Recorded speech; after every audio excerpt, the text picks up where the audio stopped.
Good afternoon. How's everybody?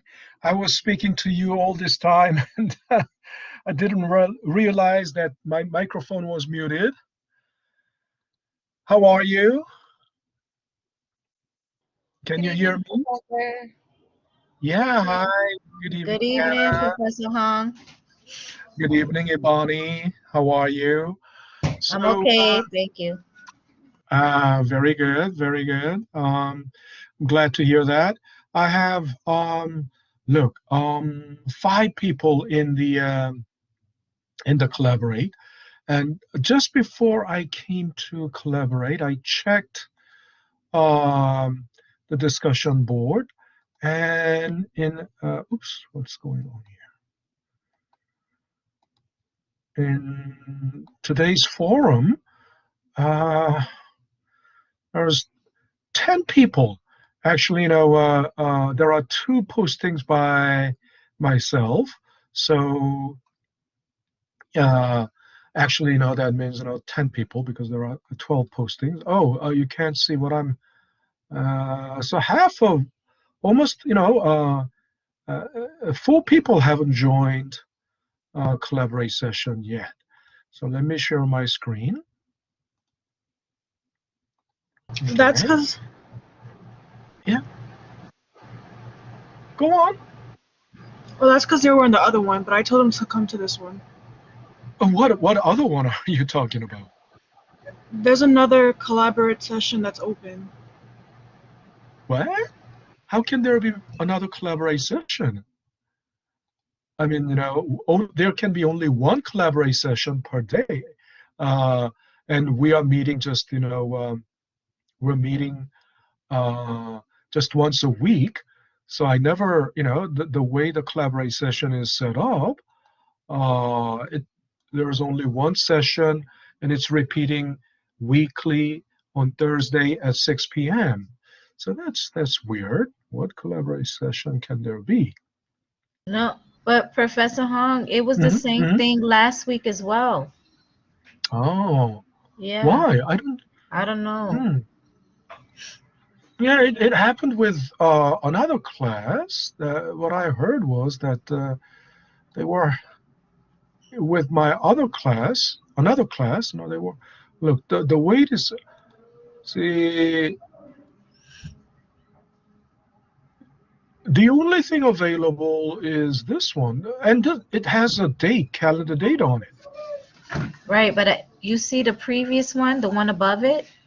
No, no, no, Are no. you This able to is click this on it? is this. No, no, no. That's Okay, just the no. one. That's just The other one, yeah, the big the one that umbrella. says the one that says course room unlocked available, like the Hmm. first one, the very Oh, first Yeah, one. no, yeah, no, no, no, no, no, no, no, no. I believe I should, lock this one. yeah. Oh, there you Uh, go, that. okay, so I think people are going in there. No, look, it's all, scheduled. They are scheduled like this, right? Hmm. Yes. So you gotta come to, look, it says, 9/2/21, 6 p.m., right? You cannot just go into this, empty, right? Uh, well, thanks for reminding me because uh, I got to do uh, uh, let me just, leave this room for a while and let me check. I mean, it happened also with my uh, fnb 230, and I think this is why. Let's see. Uh,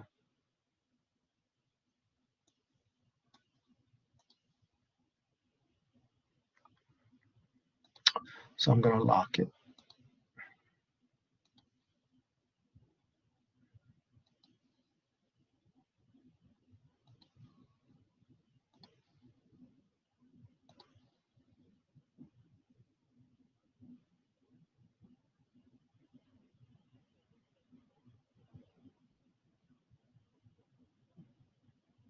Twenty. Mm, yeah. Well, was, there was a person there, I see. Anyway, so I locked. I'm gonna lock other courses as well. Okay.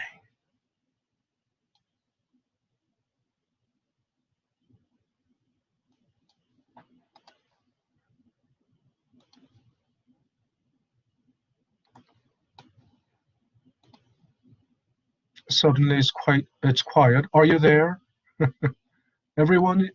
Okay, I hope I didn't lose you. Suddenly Yes, everything's very Professor. No, quiet. we're here. We're here. Yeah, Okay, all right, thank you.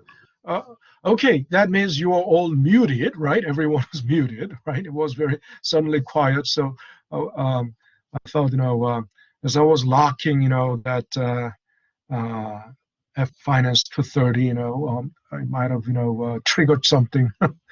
All righty, so so here, there you are, and I'm hoping that everyone is here. Yeah, and just 6 people yet. So I locked that, course room. So I hope everyone is back here. Now, so we were talking about, we were working on some, examples last time, and somehow, my Excel acted up, it misbehaved last time, and I actually,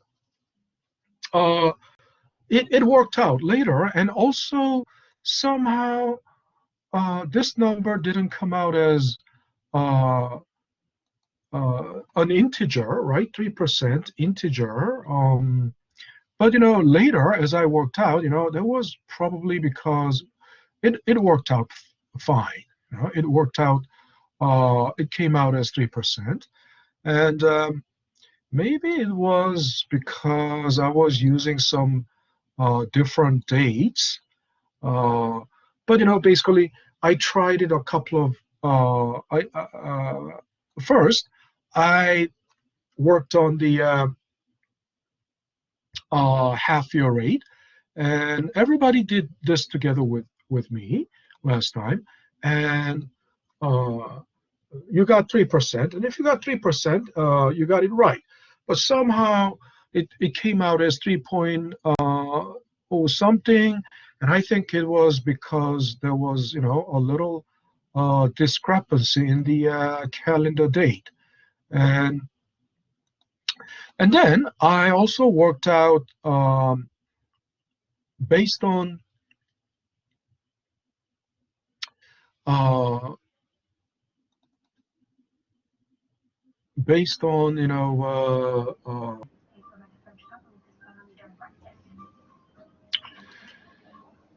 so you see, based on, and this shouldn't be, in this example, I'm going to have to make this given data based on,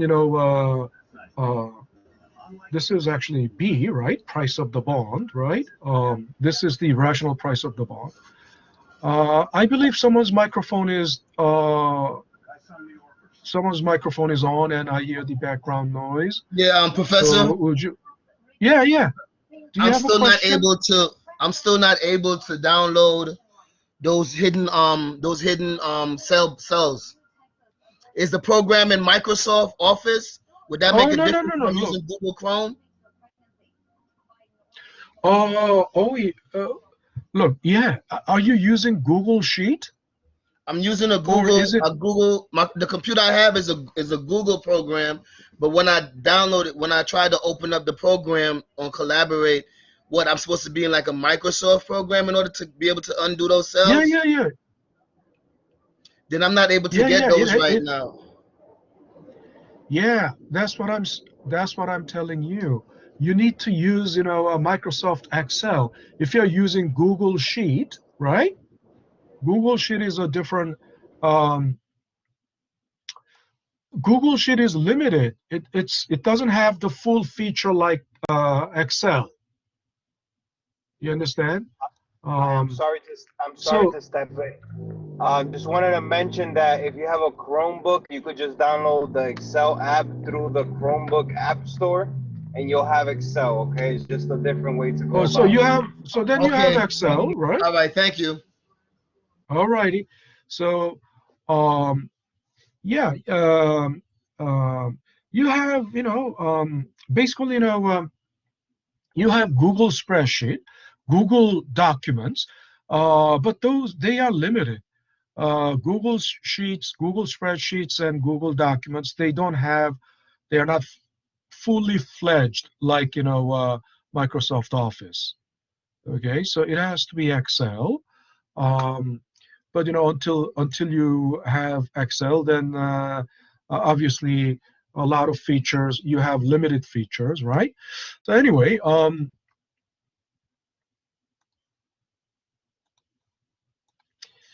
so this is, although it's present value, right? That present value is, basically B, right?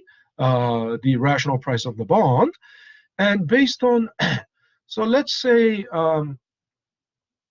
actually, what I should do is actually switch the color because the highlight, you think the highlights are random? No, they are not random. They have meaning. Highlights do have meanings. Oh, that's too dark.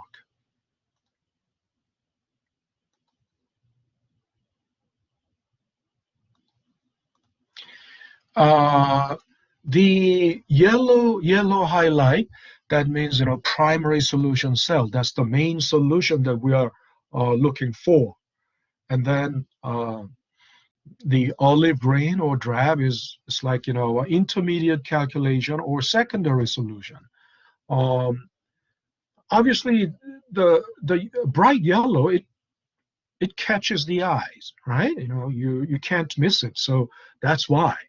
And the drab or olive green is less pronounced. So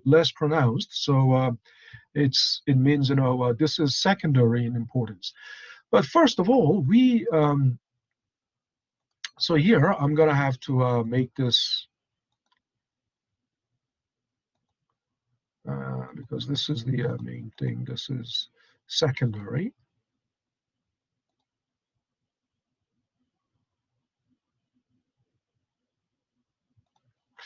So I think it is already there. I don't think I added this later. But if you have this problem, right, and maybe originally, the values, the face value, present values, they may have been in, uh, 2 digits or, percentage, because, as I said before, if you want to use, Excel's built-in function, you gotta have Excel's built-in price and yield function. You must express dollar values as percentage of the face value or par value, right? So that's why I had it previously 100, just like here 100, but that means 100% of the par value, right? But I changed it to full dollar value, just 1,000. And if this bond value is 1,276, and this was calculated using bond valuation formula. I believe we did it last time. And then the rest of them, I simply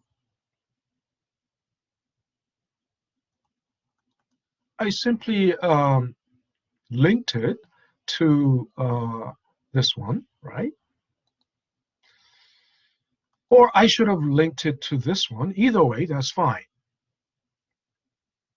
But the first box presents 3 questions that can be asked, right? Question number 1, given the coupon rate, given the coupon rate, rates are always, under, in lowercase, and want to put it into, want to italicize. So coupon rate is given, and the time is given, 30 years.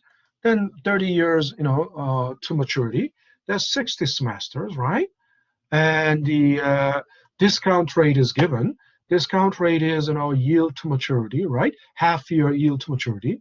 And if these are given, the unknown is the rational price of the bond, or intrinsic value of the bond.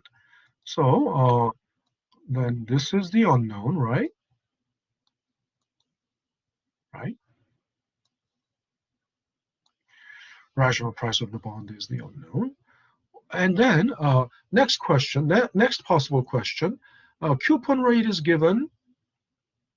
So the payment, if coupon rate is given, payment is given, coupon payment is given, time is given, then and the rational price of the bond is given. In this case, if this is not the rational price, this is the market price, then, right? Market price, because rational price is something that we cannot know. We must solve for. But if the price is given, that means we took it from the market data, right? So the second type of problem is what is the rate, right? What is the yield to maturity? So then we solve for that by using rate function.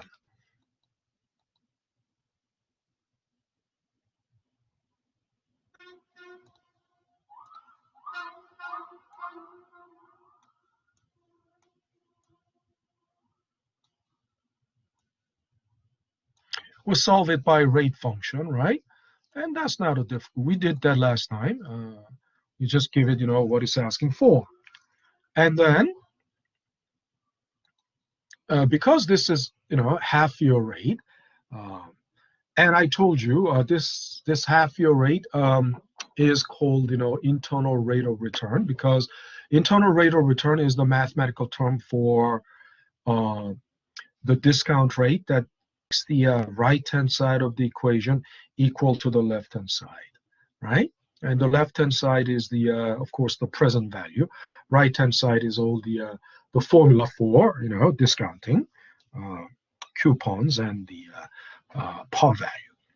So since we got the half-year rate, getting the full-year rate, yield to maturity is, nothing but just multiplying that by compounding frequency.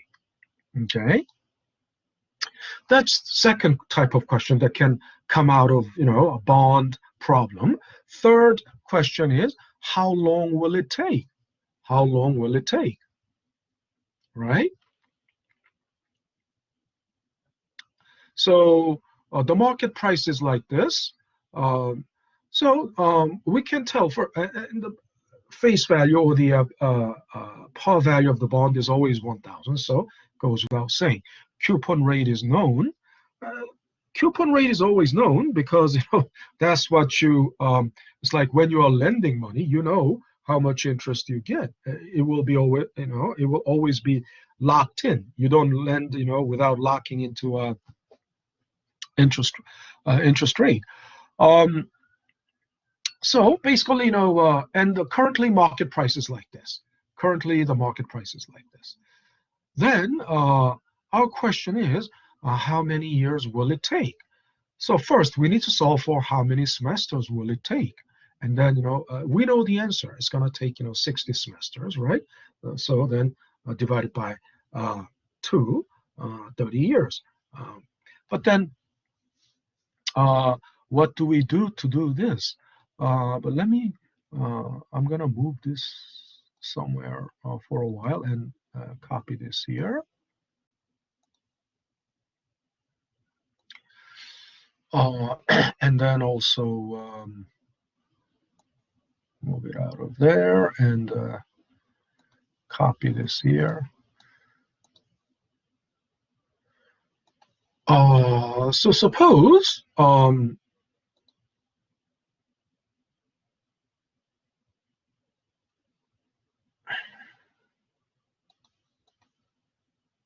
it shouldn't be. I will just not copy, but just point to that.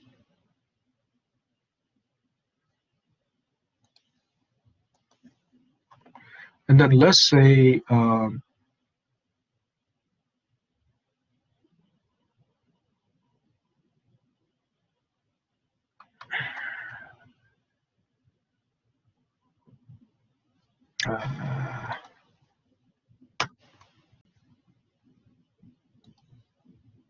okay. So maybe this would be a better idea. This would be a better question. All righty. Why is it like that? I'm pointing to.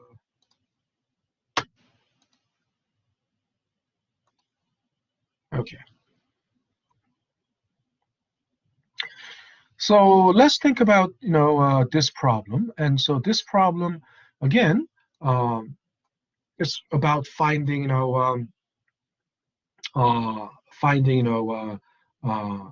time left, right? Years to maturity, time to maturity, right? But before we do that, we know this. Don't you find something weird about this bond? I mean, it's not really weird, but let me ask you straightforward. Is this a premium bond or discount bond? Anyone? Is this a Premium? premium bond? Premium bond. Yeah. Who gave me that answer? Sabrina. Who gave me? Sabrina. Yeah, this is a premium bond. So this is FNB 300, and today is 0902. Yes, Sabrina. You just got 0.25 point for that answer. Yeah, and it is it's 1,002, almost 200. There's a almost $280 premium on it. That means one thing we can already tell from, it is obvious, this bond is in demand. The reason this is a premium bond is because there's a strong demand for this bond. So strong demand pushes up the price. But why is there a strong demand? Because it's paying interest that is better than much better than prevailing rate in the market. Makes sense? The prevailing rate in the market is 6%, but this bond is paying 2% more. Okay, so there will be a strong demand for such a bond. Okay, so that makes that fuels the demand. That fuels the demand. So it will be in hot demand. So the price goes up. And that high price is justified by, think about it, not only by 8%, the rate that is greater than, but we don't know just looking at this problem, n is our unknown, so we don't know how many years, but clearly from the other problems it's understandable. For the next 30 years you will be collecting, right, $80 a year and $40 every. That's $20 better than prevailing market rate. Again, prevailing market rate is not the bank interest rate, but it's the average coupon that the average coupon rate that other lenders, other borrowers, other companies are of the same risk class, like triple B or double A, single A, other companies of the same risk class are paying on average. So, in other words, this company is paying better return, better coupon interest than most of the other companies. So they are very preferred. They will be preferred by the bond holders. They'll be preferred by the investors.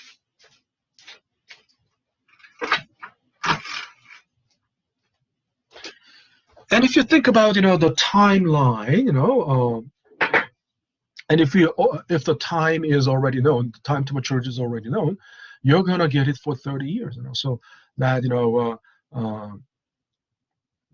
the prospect of getting this higher income for a longer period will have to affect the present value, right? Will have to affect the present value favorably, right?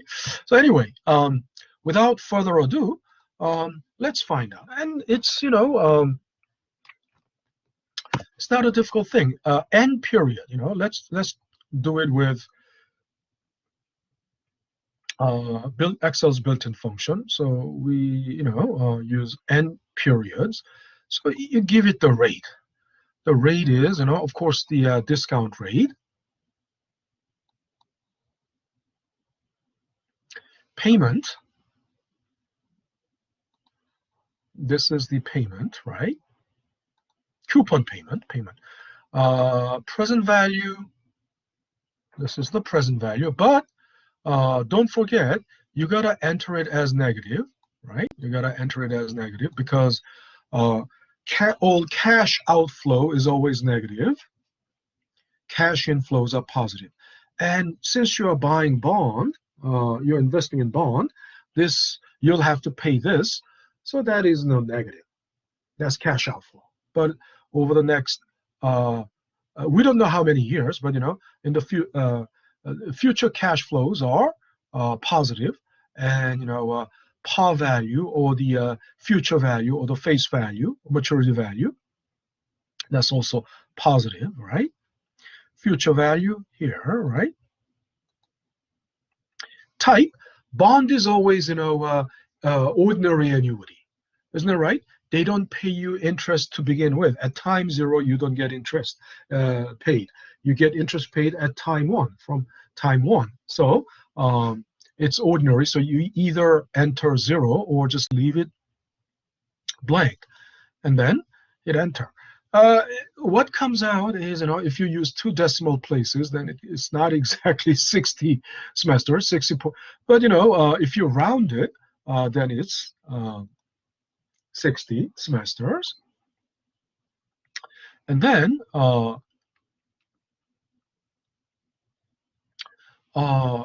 if it is 60 semesters, then you simply divide it by 2, right? Compounding frequency, then it will bring it to 30 years.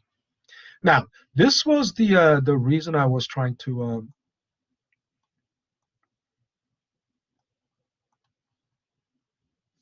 so is it going to if the maturity of because we know it is 30-year bond, right? Because it is 30-year bond, with 30 years left to maturity, and if the maturity date is January of 2030, right? Then obviously the time 0 will have to be January of 2000, just 2000, right? January of 2000. Of course, in this example, it's quite obvious, but let's find out.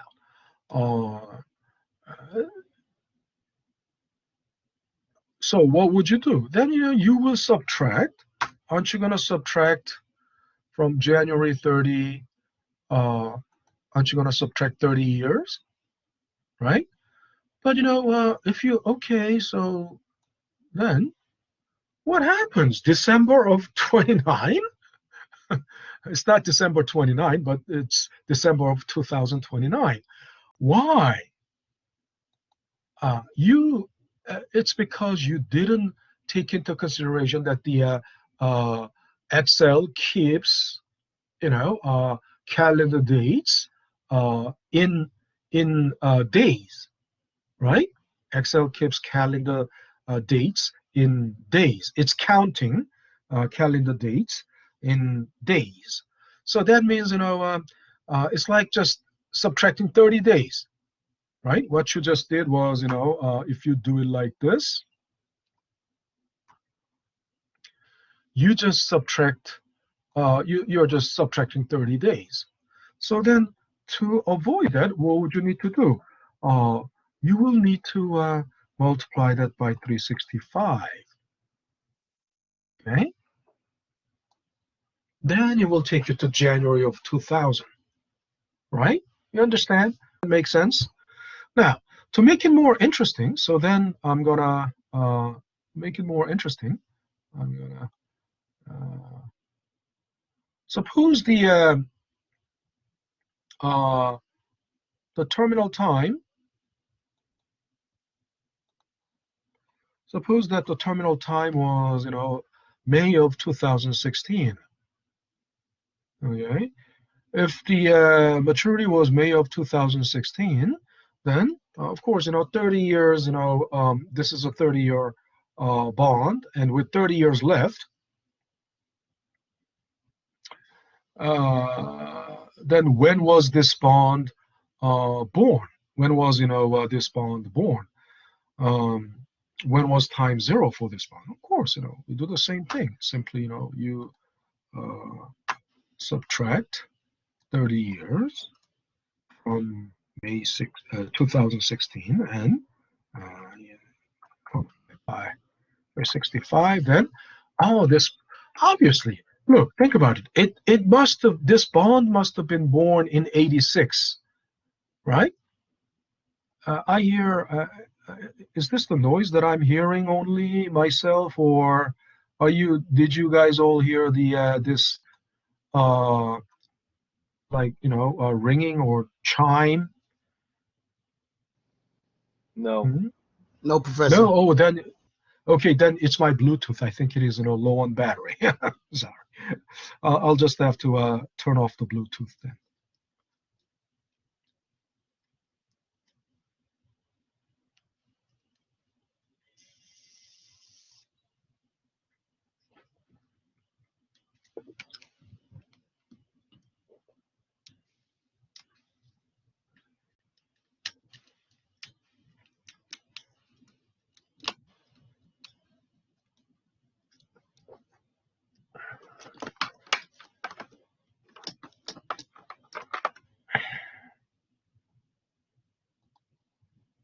All righty, so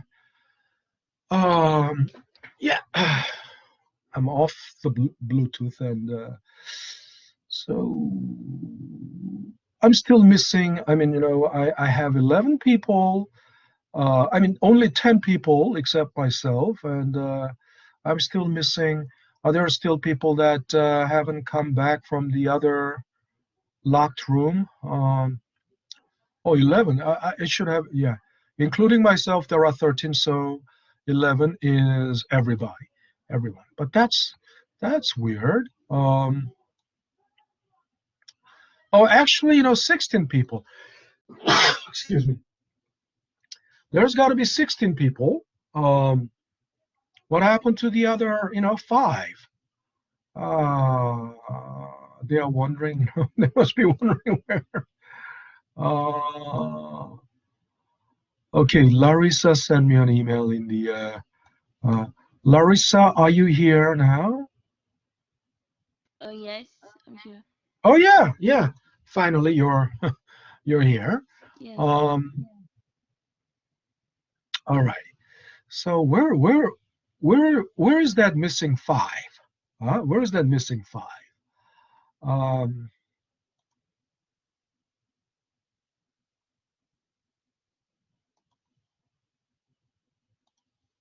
where's that missing 5?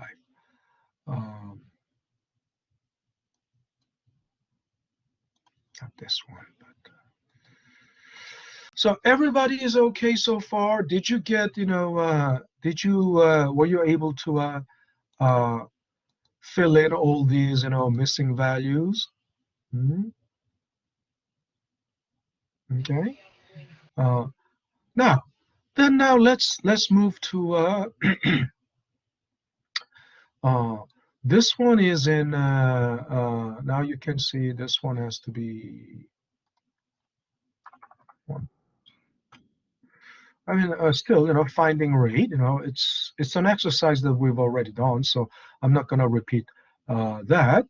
Instead, we're going to go to this example where everything is now expressed in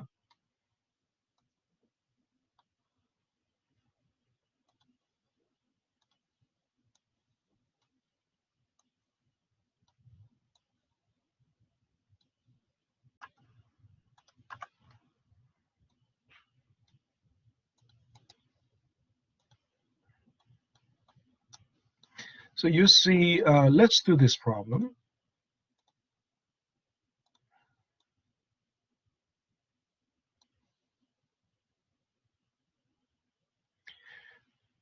And you would notice that you must have noticed that the this needs to be renamed to YTN.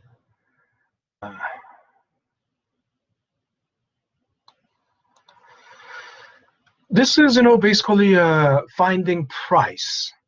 Okay, finding price, bond price. So so the intrinsic value, we want to know the rational price, or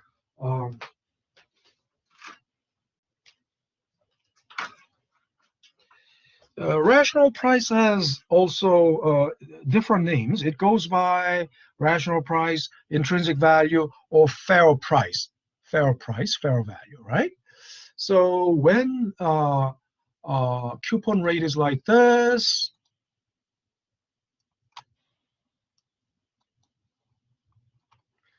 coupon payment is like this, and time to maturity is 15 years.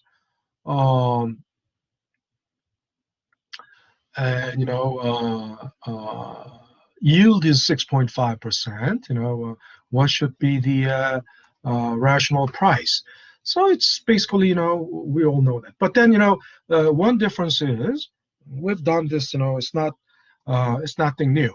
But one difference is that the all the prices are expressed as percentage of the par value, right? This is not $100, but 100% of $1,000. Okay, I still had to keep the retain the dollar sign so that this will also come out as dollars, right? I cannot, say this is 100. I cannot put percentage there. And then these 30. This 15 is actually, we can just, subtract, but this is, it doesn't have to be a, right? And then we will need to divide it by 365, because if you leave it like that, then it's going to be, oh, it will still be 50. Okay, that's fine. That's good. Did I enter? Oh, maybe I didn't hit enter. Let me try that again.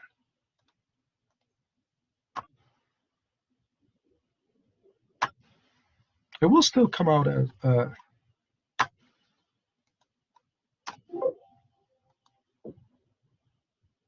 what? What's going on?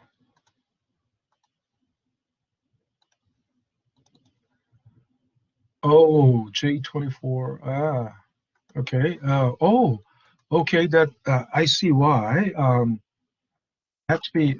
It was given manually, and it was initial input data. It was, already given as, initial input, and that's how we could, find. That's why it was highlighted. That's how we could find, what was the when is the maturity, right? But anyway, so since the prices are all expressed as dollar values, all dollar values are expressed as percentage of the face value, then this payment means that's the not $2.75, but $27.50, because it's 2.75% of the face value, and it's half of this, right? And I got this. I got this by doing this, right? 824 times B, B24, which will give you 1 year coupon payment, right? That will give you 1 year coupon payment. And then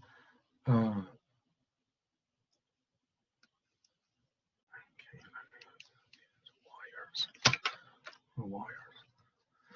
And then, divided by 2, so it's obvious. And 15 times 2 will give you 30, semesters. So now let's find the price. And this time we want to use Excel's price function. It's already built in there. And you got to go into, because you don't find price. Oh, it's here, price. But normally if you don't find it there, you got to go into the financial category. Okay. And if you go into each category, then it is in alphabetical order. So as you scroll down, you will find. But price is already here. So I'm gonna. What else was used? Okay. Hit OK, and it's asking for arguments or variables, right? Settlement. That means the settlement date. Settlement date is time 0. Settlement date is today. And in this example, time 0 is 2011, November 15, 2011. So you enter it. Why is it called the settlement date? It's called the settlement date because that's when you buy. I mean, you don't have to actually buy the bond, but assuming that you're buying the bond on this date, which is today's date, right? And today is November 15, 2011. And then when you buy something, you have to pay. By making payment, you settle the account, you settle the transaction, right? That's why it's called the settlement date. Settlement. And maturity, of course, maturity is, we found the maturity by adding 30 years to this. That's the maturity. Rate here, rate normally means this. Rate normally means this, right? Half year rate. But in this context, it means coupon rate. It means coupon rate. So you enter coupon rate, okay? Yield is the discount rate. And here, so we enter the full year, because yield is always annualized return, right? Yield is always annualized return, although periodic rate is 3.25. You have to enter full year annual yield, right? Full year yield. And the redemption value is, of course, 1,000, but we enter it as 100. What else is there? Frequency. Now, yeah, coupon payment frequency, and of course, it's a bond is on a semi-annual cycle, so frequency is 2. There you go. Then it gives us already something here. Do you see? Right? Hit OK. And you might say $90.51. No. Is it $90.51? Anybody? No, Professor, it's $905. Yeah, you're right. It's $905.10. Let's give it. It's only that the This is the way. It's only the way. And who gave me that answer? Who gave me that answer? Damien, Professor. Damien. Yes, sir. Okay, Damien. Yeah, Damien, Arthur. you got 0.25. Yeah, Damien Arthur. Okay, Damien. You got 0.25 for that answer. Yeah, it's because all the prices are expressed as percentage of the par value. So that's actually $905.10. I believe, it's 10 cents, but if we times 10, it will. Then, one thing we can realize here, even before we found this price, we can already tell that this is going to be a discount bond, right? We can already tell that this is going to be a discount bond. Why? You can already tell that this is. Anybody? Because the price is Because below it's- $100. No, That's the because the result. That's only coupon the because the coupon rate is less than the yield to maturity rate. Yes, you're right. Yes, you're right. And who was that? Who said Damien, that? sir. Damien, sir. Okay, Damien again. Damien, okay. You got Damien Arthur, right? You got another 0.25 for that answer. Yeah. Someone said, because it's less than 100, less than, face value of 1,000, par value of 1,000. That is only the consequence, right? It's called, discount bond because it's selling below. But even before finding this price, we could already predict that this is going to be a discount bond because the coupon rate is less than the yield to maturity. And I was moving this, inequality sign back and forth, right? That means, it's already, telling you yield to maturity is greater than coupon rate. So we could already, all right. And then next, can we find, given everything, right? Can we find, here, and I will, what is, I-20? Oh, forget about it because, we don't have to, because we got this already. So I'll just, put it there, make it equal to. So, now this is not the, this is the market price, not the intrinsic value of the bond, because if you don't know the yield,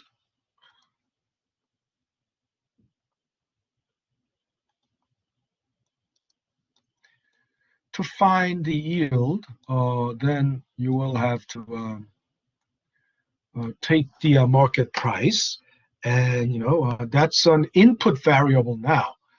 It's not the output, but input variable now. Then oh, this is a different setup now. I mean, oh, no wonder.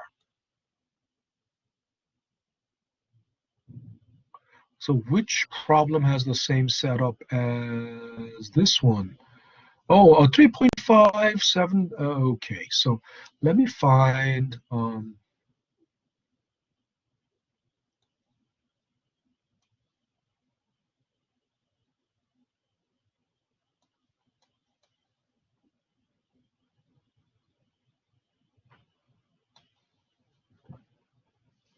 Okay.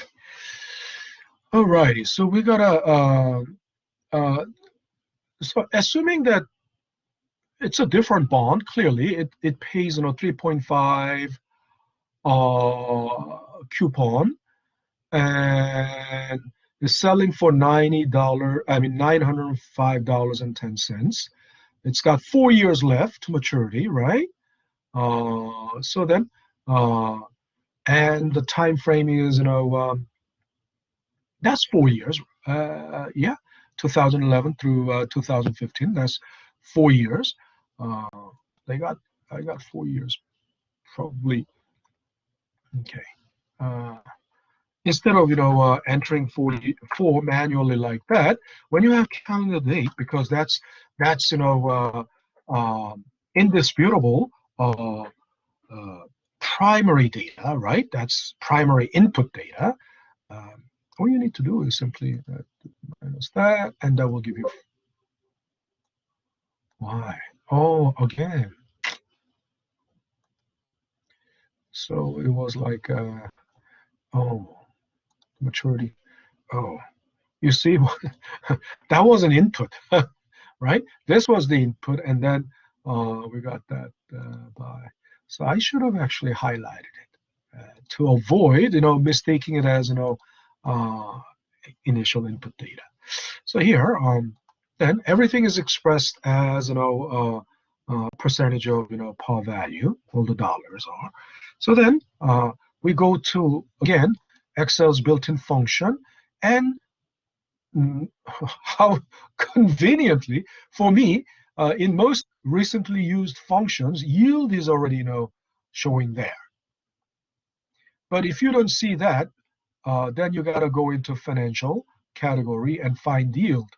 Okay, so select OK, give it settlement date.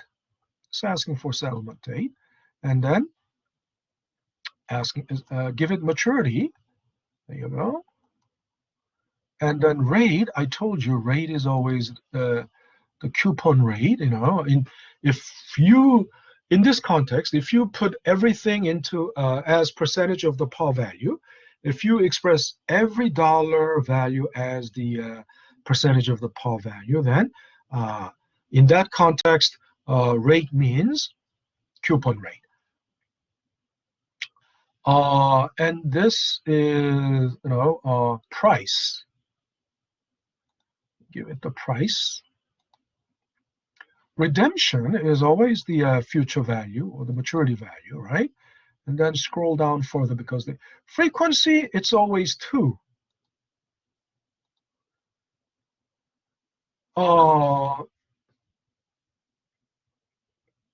Basis, you don't have to, it's either, once again, whether it is,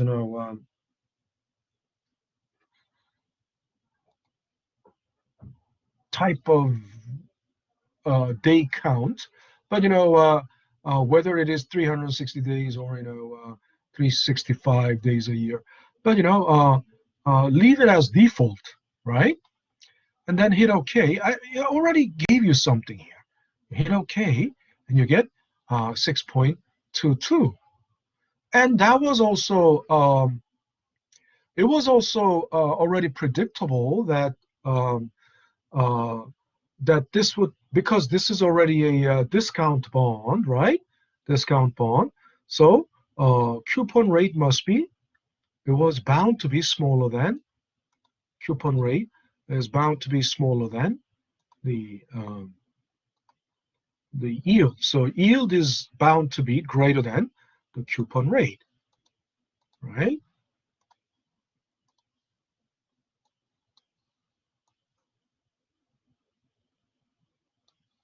Okay, so that was already predictable. So everyone is okay with this? Everyone is, everyone got it right so far? Tell me if you have been having problems. I would take it as, no. I would take it as everyone has, got it. Anyone? I hear some microphone.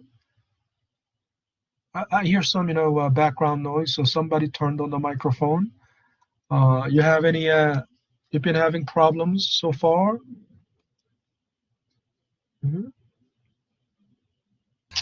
I have to wait till I actually download the actual Excel program. Need to practice. Yeah. Yeah, don't worry about it. I mean, this is already in the main lecture video, and I'm going to also update, today's recording. I mean, we are meeting just once a week, so there's already, recording of our first session, which was, August 26th. It's posted there. So you can always, and I'm gonna post this too after today, so you can always, backtrack it. And there was someone else. There was someone else. I heard the second voice. So you had any?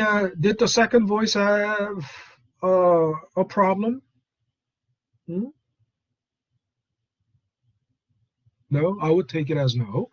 Now, let's move on to the next example.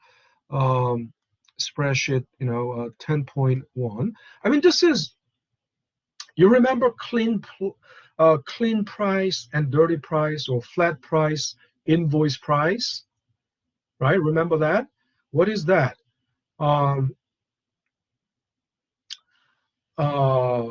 In flat price is the price that, everything that we've done here is flat price. This is flat price.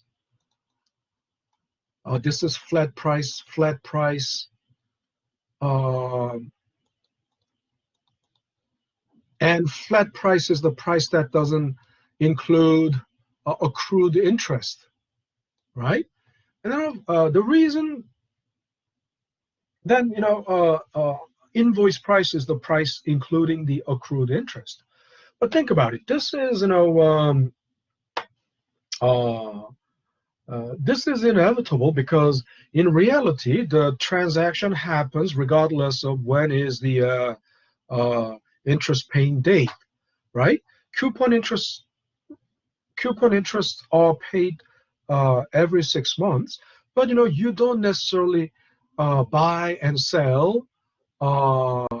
or sell bonds after the coupon is paid, exactly on the day after the coupon is paid, right? It can happen at any point. I mean, in this example, we have three examples of three examples.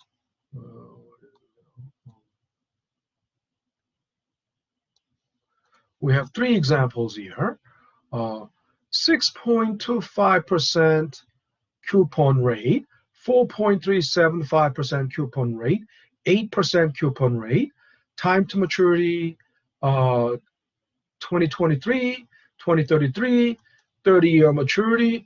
So, and if settlement date is, this one, these two bonds have settlement date of, 2011, then look,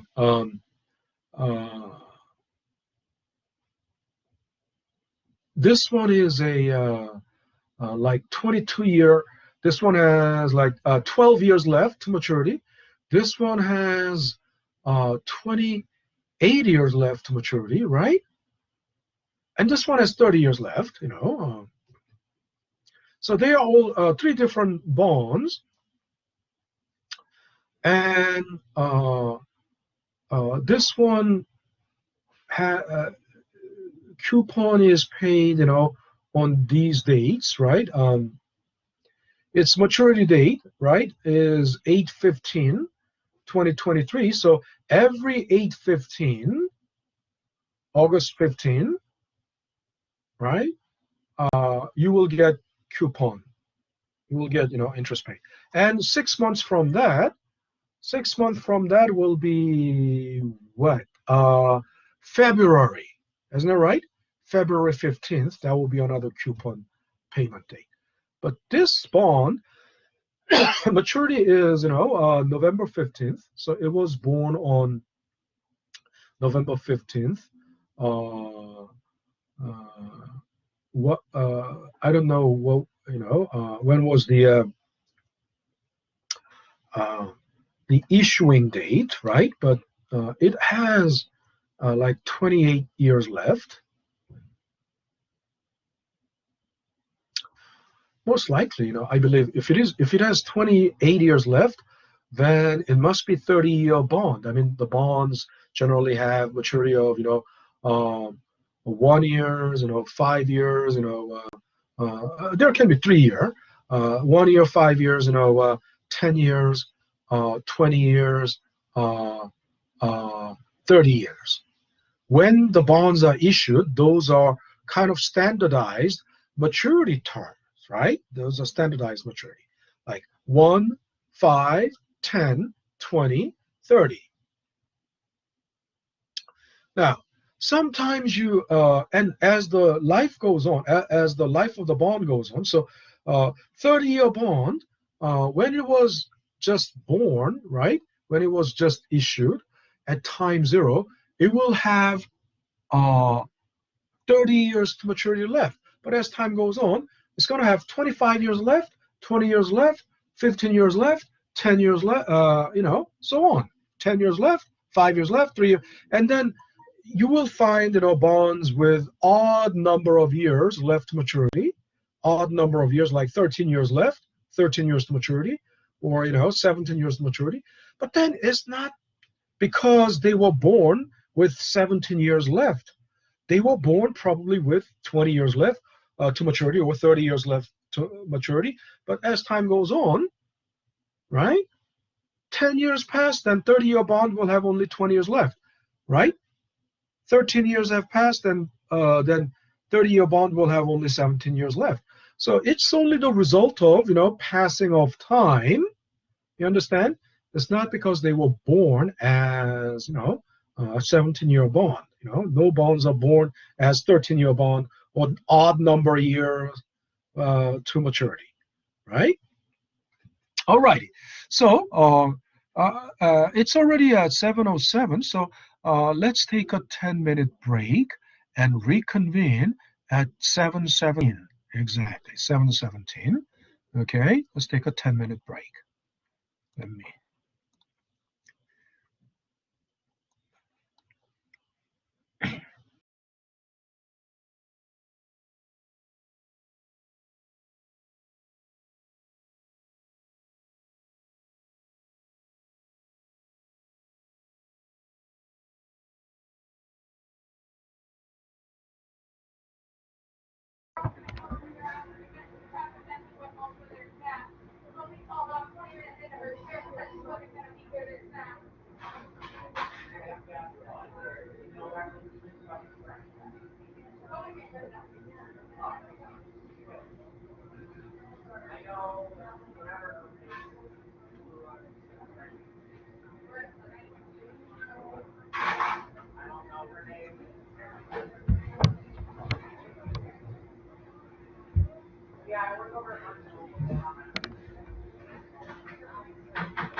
All right, we're back, and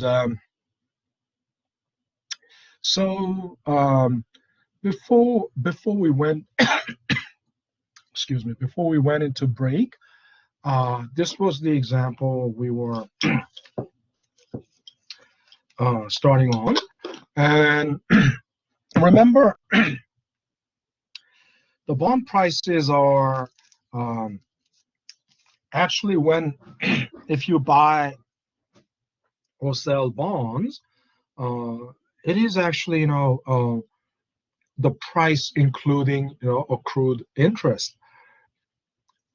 So it's called invoice price or dirty price, and it's because it's inevitable because actual trading happens. Actual trading doesn't happen exactly on the coupon date. It happens before or after coupon dates. So then suppose the transaction um, happened 60 days after coupon date. Then uh, uh, after coupon is paid, last coupon was paid. Now 60 days have passed. So 60 days, roughly one third of half year, right? So then the buyer will pay the price. That includes one third of a year. I mean one third of the coupon, right?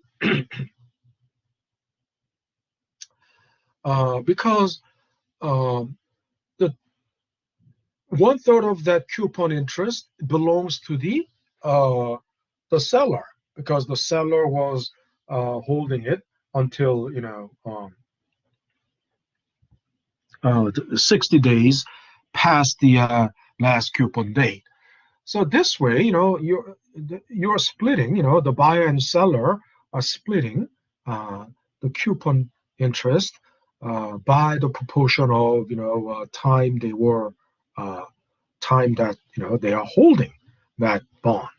Okay, so to do that example, let's familiarize ourselves with a few things. First of all, these are coupon rates. So I don't like this verbiage. First of all, the reason I put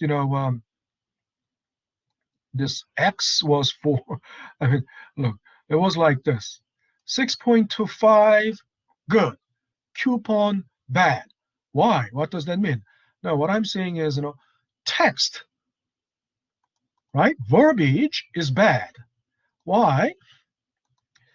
If you mix it up, see what's in this cell? It's numerical data plus text.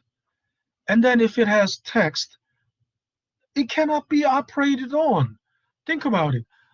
Excel cannot process, I mean, Excel cannot calculate when it is not pure number. I mean, what would Excel do? I mean, it's like, to the machine, you're telling the machine, calculate this, and then suddenly there's a text like coupon.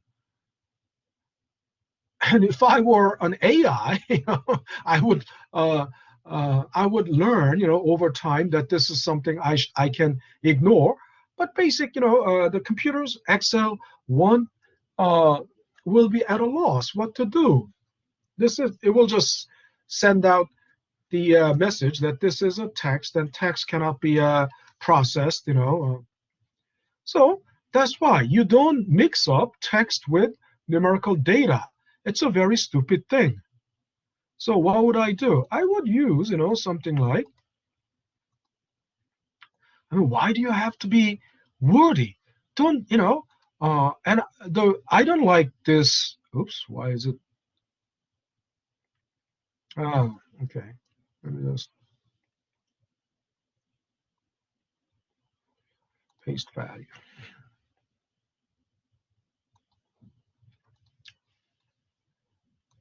Okay, I will just use,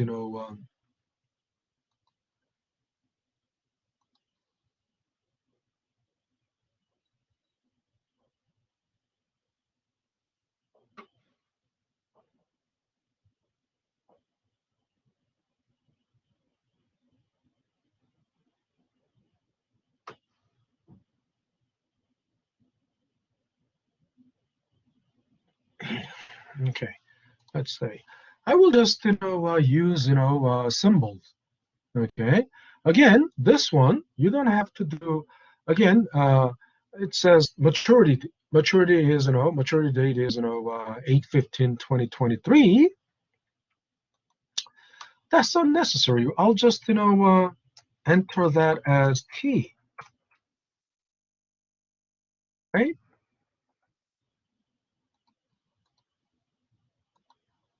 Okay, because so don't mix up, right? Don't mix up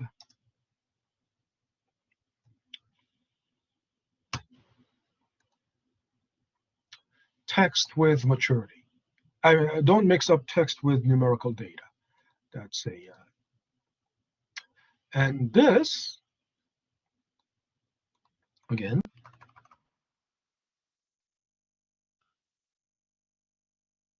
Okay. So then settlement date, maturity date. This doesn't need to be. This is the stupid thing. That most people.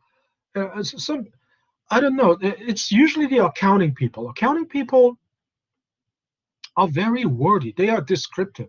I mean, there's nothing wrong with being descriptive to the necessary level, necessary point, but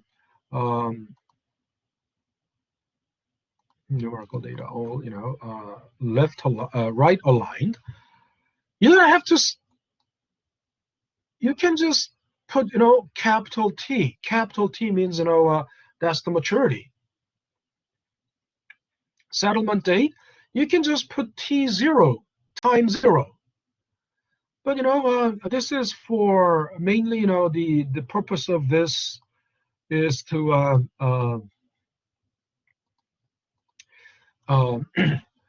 train the people that are not familiar with this, so they are being descriptive. But if you are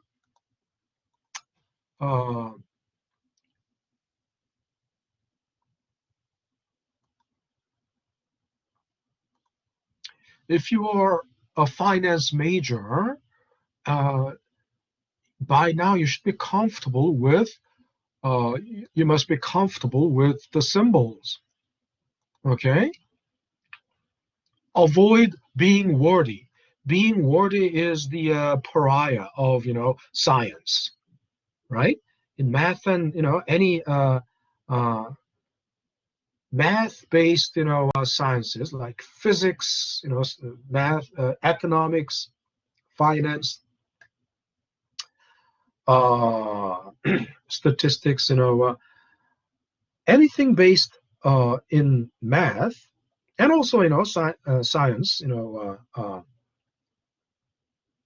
even chemistry. Why do we have those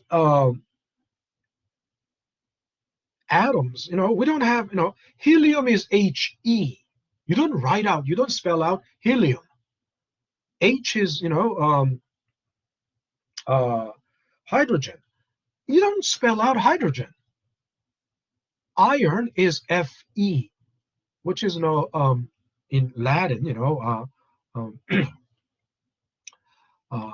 in French, fer, which is of course in Latin, Fer something, right? Meaning steel, right? Or iron.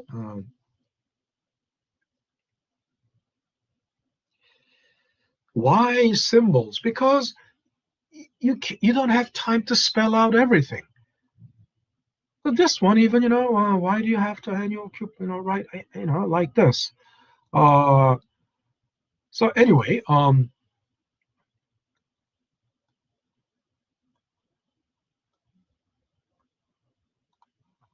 so given these, they were all already, they were initial data, they were given, right?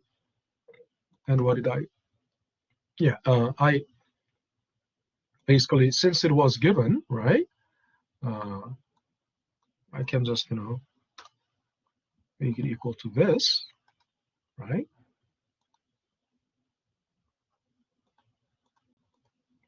And I did the same thing. Yield was given. So basically, it's all about finding price. A redemption value, everything is in dollars. I mean, percentage of the par value. Redemption is always, why do you have to spell out yield to maturity like that? Just YTM will be enough. And if you're a finance major, you would know already. So let's find, we can find this by, so let's do this. First, find the flat price. And again, use price function, right? Price, hit OK. The settlement date, this is the settlement date. Give it settlement date. Maturity, give it the maturity, right? Rate, that's coupon rate all the time. I mean, if in this setting, yield, here's the yield. Redemption value here, right? Frequency, of course, number of coupon payments, right? There you go. And basis, don't bother with that, just leave it blank, 0, or, blank. Then, it's, 1 month is 30 days, 1 year is 360 days. That's, the basic, right?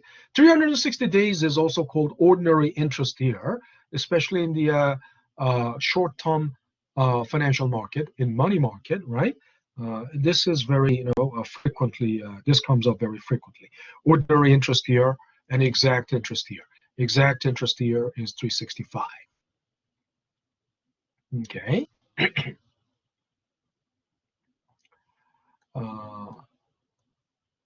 So one, if you enter one, that's both 31 days, or actual number of days, and then 365, and then enter two, then 31 days, 360 days a year, and number three is 31 days or 30 days or 28 days, depending on what month, and then 365. 4, that's European, just like 0.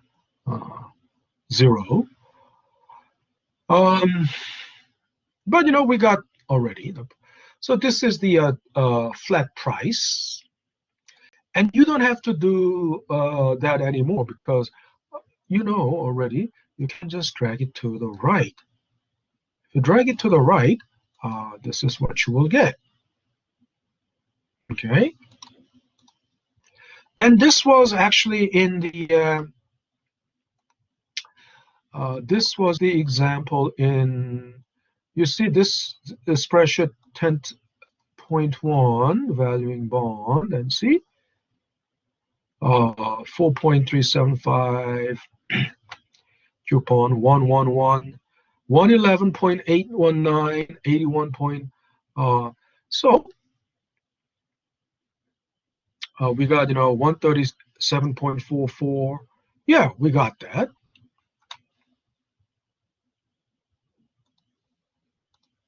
Okay, so that is you all know this is $1,374.40, $1,118.20, and look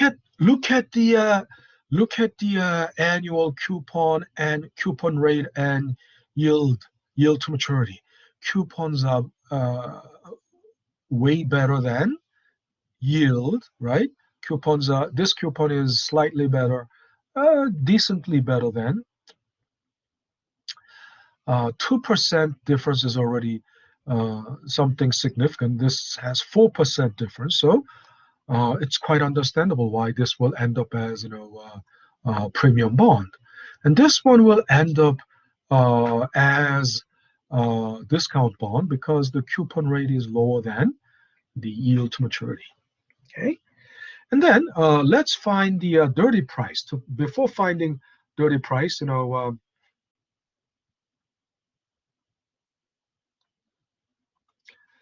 let's delete everything and first find days since last coupon. Days since last coupon. So how many days have passed since last coupon payment? And you might wonder, oh, today's date, settlement date is, August 15th, and coupon date is always, the same. So, oh, a 0 day. Of course, you can, determine that mentally, but also, but then, how would you determine that mentally, when there is some discrepancy like this? And of course, you will count, calendar days. But here, this is what you do. Coupon day basis command is, coupon day base. So, and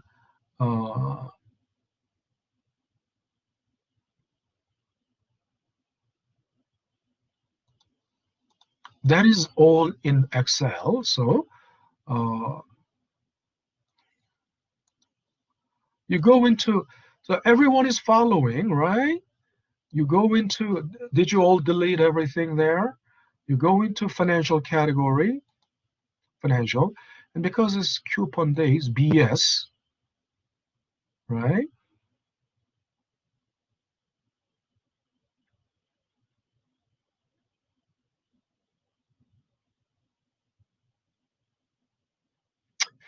So coupon days, BS,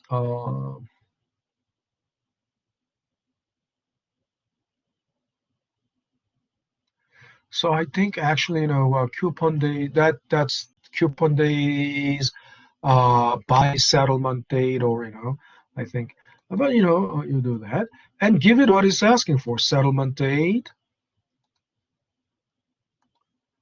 maturity, frequency, of course, too, basis. You leave it 0, right? Because, default is, you leave it blank, default, US, 30 days, 360. I mean, let's, whether it is, what did they put here in the, oh, they put 1, right? They put 1. So they used, actual days. So I will enter 1. Okay. But anyway, we know it's 0 days, right? 0 days have passed, right? Since the uh,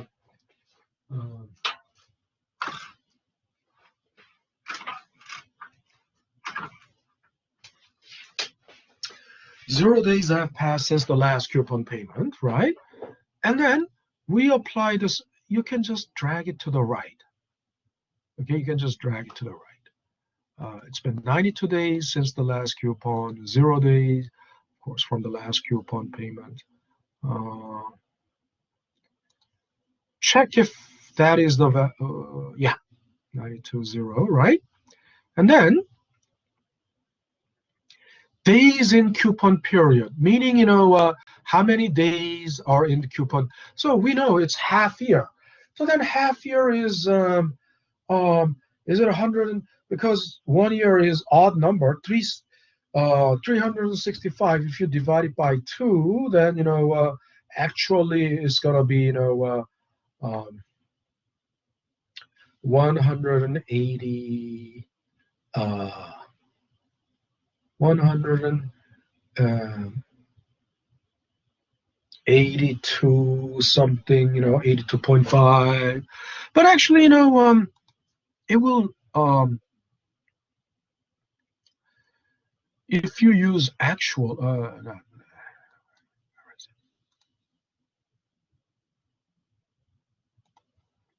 you see, they use, actual, and then 184 days.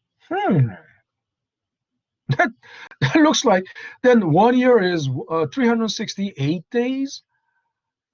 Hmm? Now, but you know, The leap years, right, sir?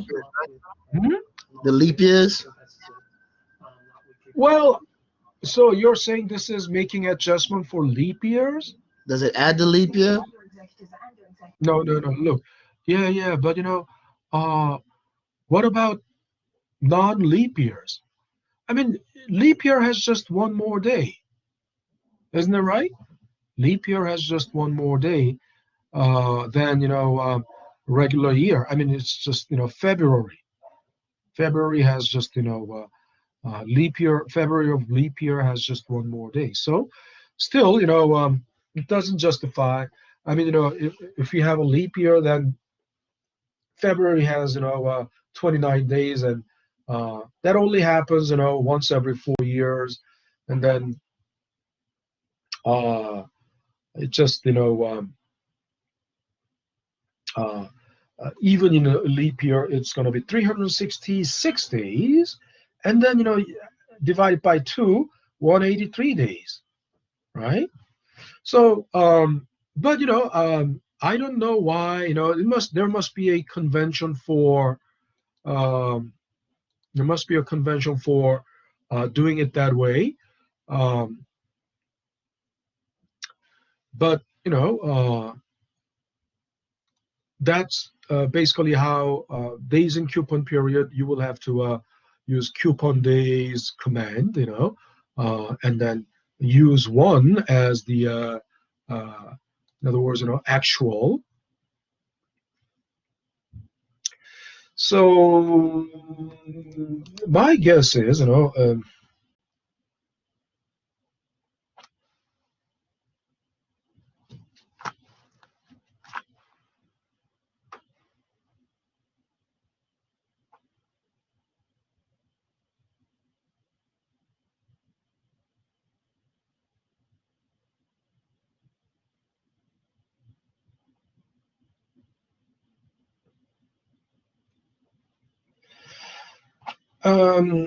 this is kind of weird, but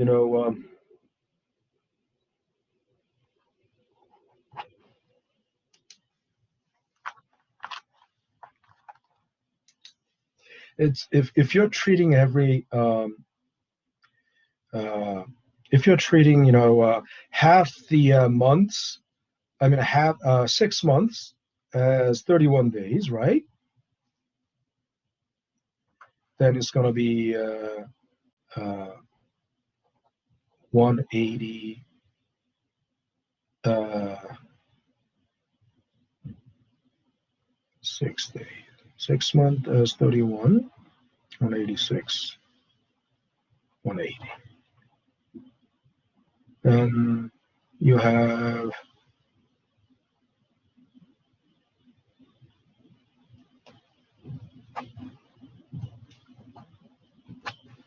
still that's going to be only 366 days. So if you treat 6 months as 31 days, and 6 months as 30 days, then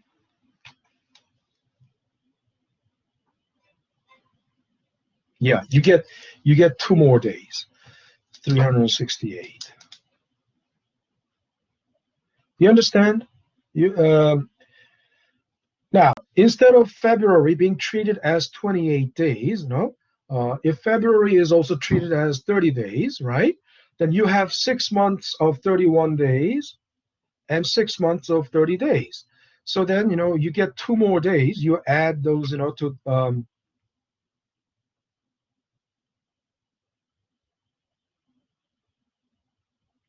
you add those 2 days to wait a minute.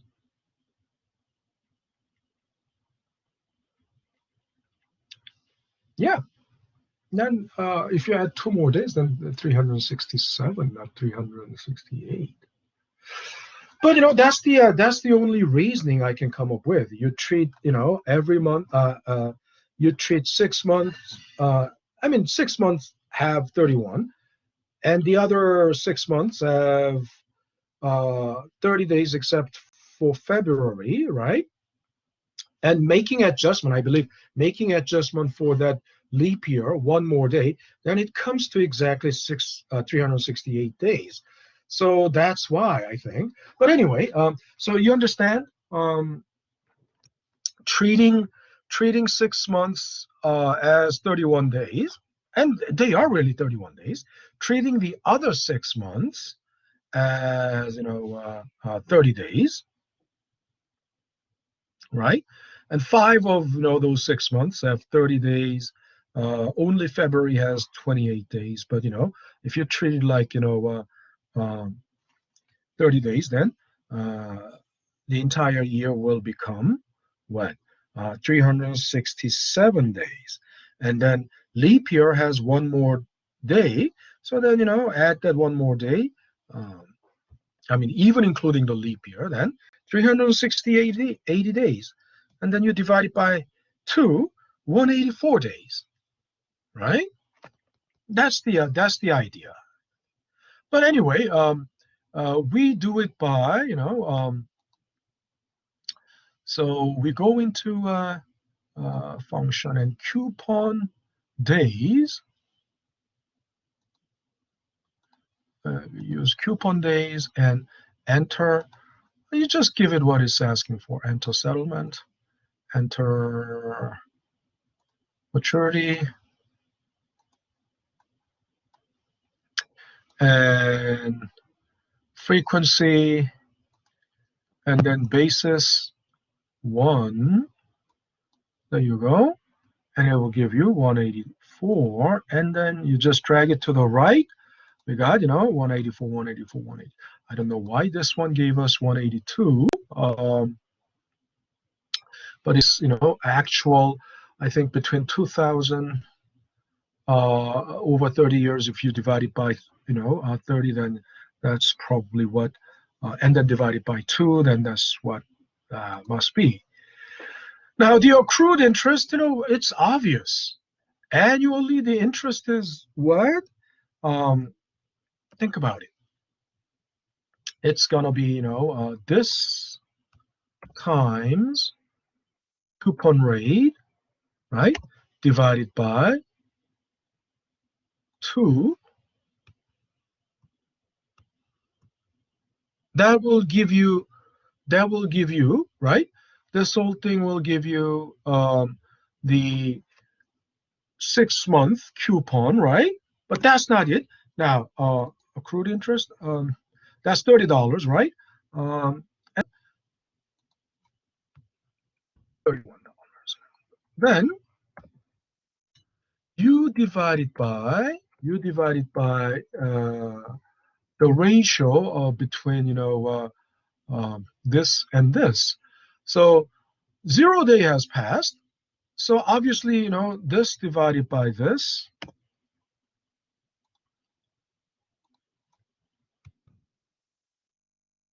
right? This is just the logic, right?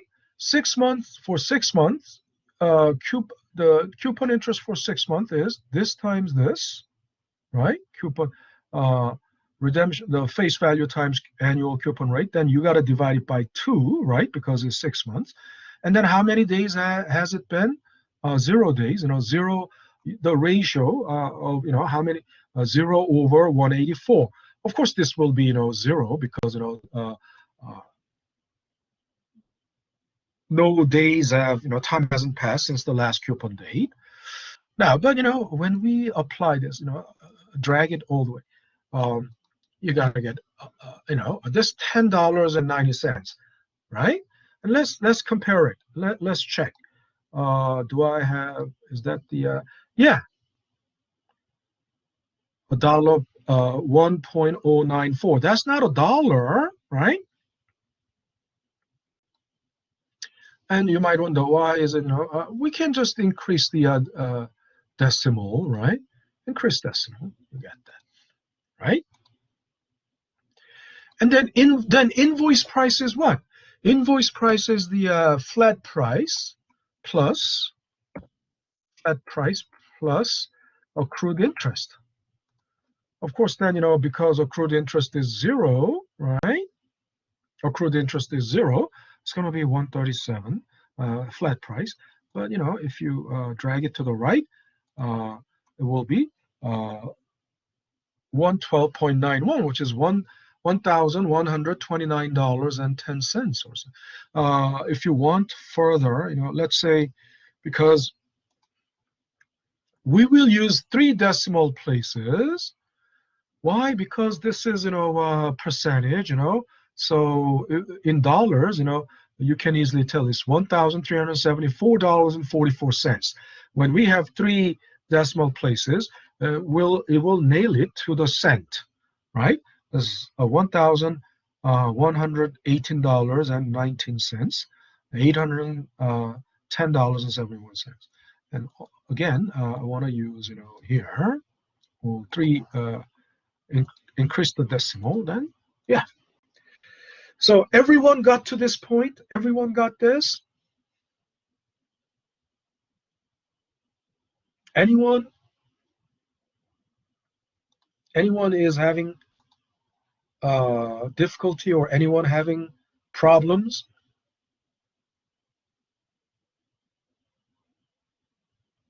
Well, I will take it as no.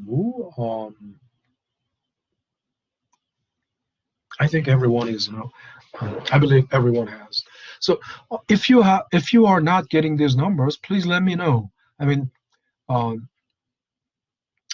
during the regular lecture, we don't have time. I mean, in a face-to-face class, we don't have time to handle, the questions that you might have, because face-to-face time, that's just transitory. It's just 2 hours 40 minutes, and we have to cover certain material. We have to cover certain milestone. We have to get there, and if there is a question that is bogging down the class, then we can't cover the milestone. But this way, in online class, the milestone, our planned milestone, is covered one way or the other. I mean, it's done. You watch it, when the videos are there, and you can even, it's older than the videos are more than 1 week old. I gave you my YouTube channel playlist. You can go there and watch it, unlimited times, play it over and over until you get the full grip on it. And then excuse me, sir. You said the YouTube playlist is in the yeah, is also in the announcements. yeah. I believe I put it in the announcement. Let me check. It's got to be in the announcement.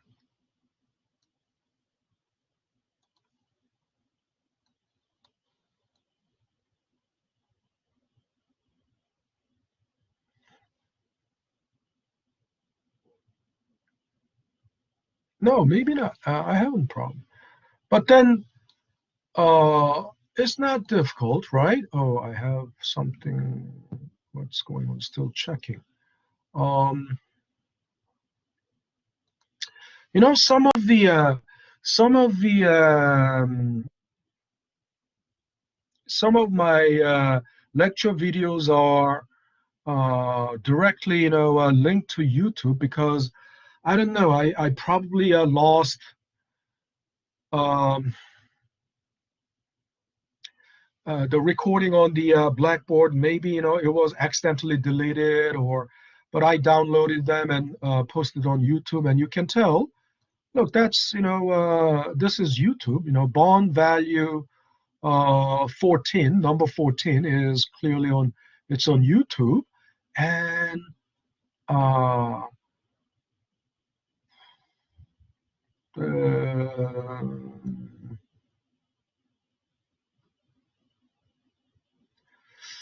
the playlist, name of the playlist,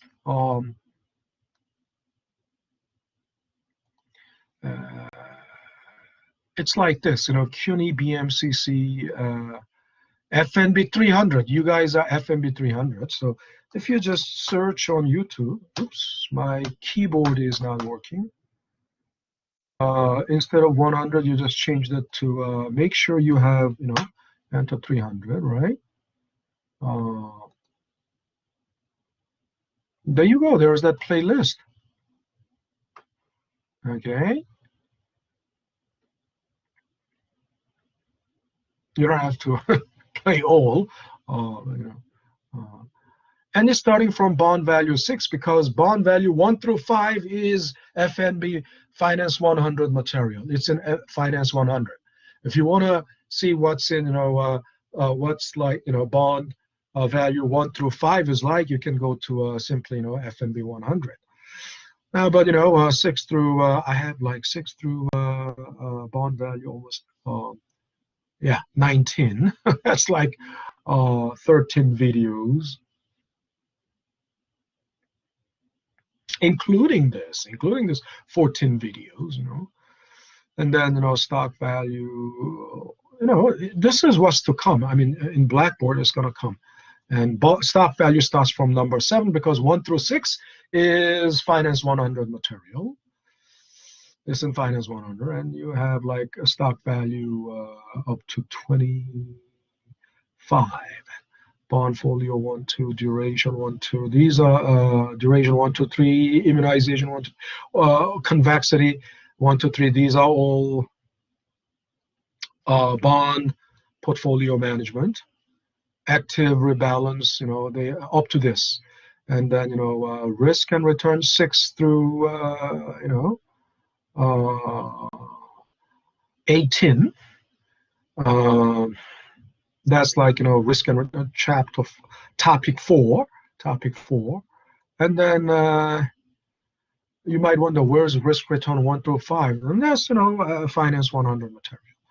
And then portfolio management, like efficient portfolio 1 through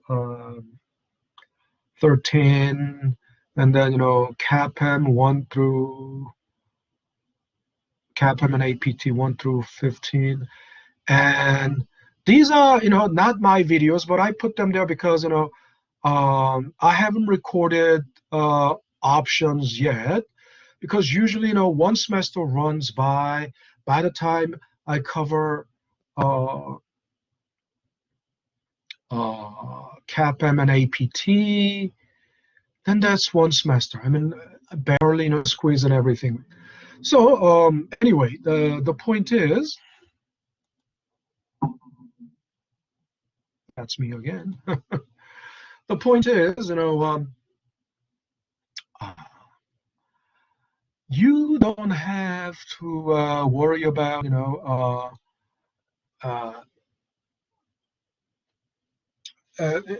if the main lecture videos are more than 5 days old, you still have a recourse, right?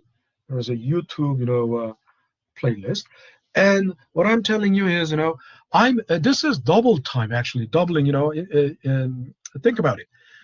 The main lecture is delivered through pre-recorded videos. That's 3 hours long. Every day, I mean, every Thursday, you get, you know, 3 hours long, the video that runs for 3 hours, you know, videos, 6 videos that run for 3 hours. That's the main lecture. And then on, so you can watch it, you know, like during the rest of the week, right? You can watch it during the rest of the week. And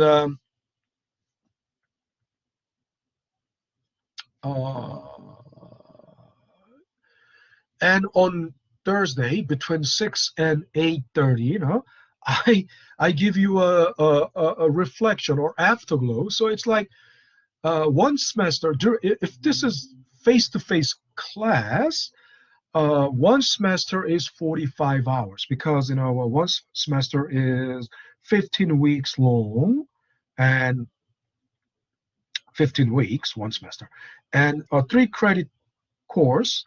We meet 3 hours per week, right? So normally in a face-to-face class, we meet only 45 hours, that because that's all the time. But this way, we meet 90 hours per week, 90 hours per semester, 90 hours. You understand? You meet me, I meet you also in my main lecture. I mean, I don't see you, but you see me, giving you the lecture. So that's 45 hours per semester. And also every Thursday, you meet me live, on Collaborate.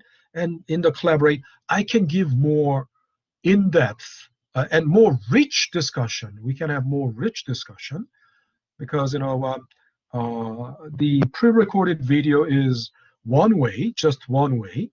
You can't ask, a question to me lecturing in the video.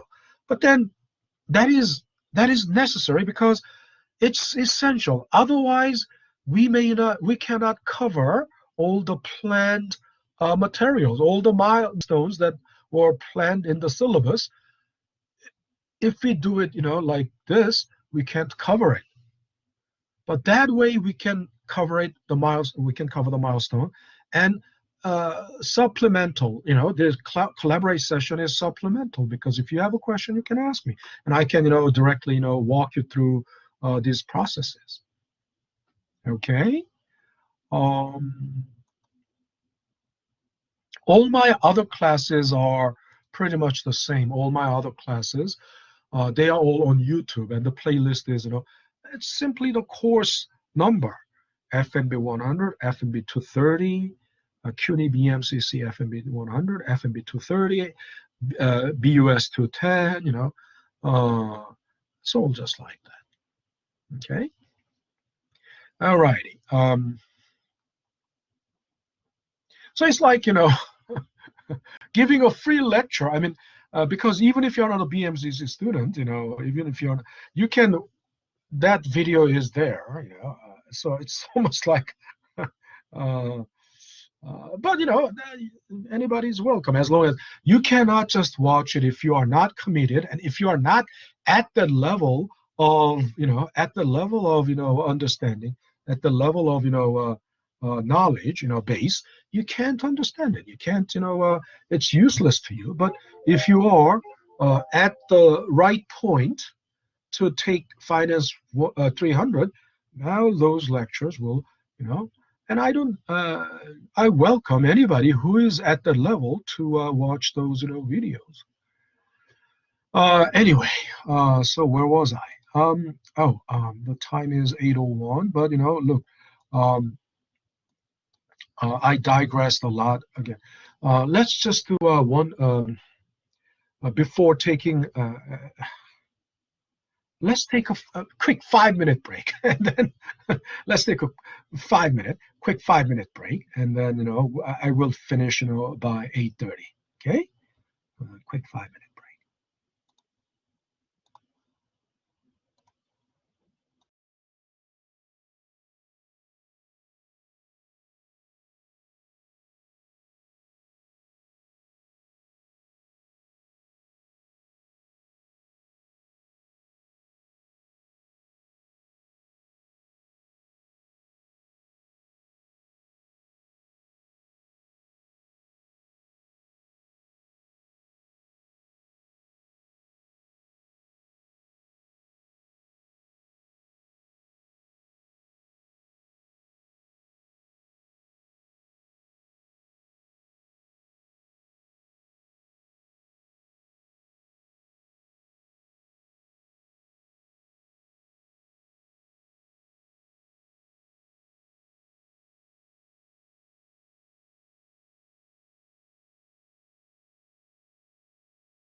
All right, we're back. We're back. And let's take a look at the next problem, next example. So it's basically something you already know, yield, right? Yield to maturity. So here, the semi-annual coupon, annual coupon. Why is it? Oh, there are two bonds. There are two bonds, and they look like they are exactly the same, right? Settlement date is the same, maturity date is the same, 30-year bond, coupon rate is the same. So the flat bond price, the same. The only difference is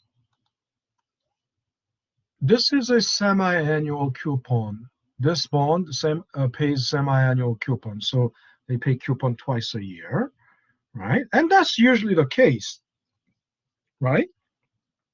Coupons, all bonds pay, all bonds pay, semi-annual coupons, right? And this one, was, this is a rare case, but, sometimes they pay annual coupons. And you might think, the bond prices are the same. So what is the problem here? I mean, and it looks like, already from here, this is a premium bond. So you might think the yield is the same. No, actually, the yield will be there will be a slight difference in the yield. Why? You remember from Finance 100, right? That, the higher the compounding frequency, the greater the future value, right? The higher the compounding frequency, the greater the future value. Does everyone remember that? I don't know, because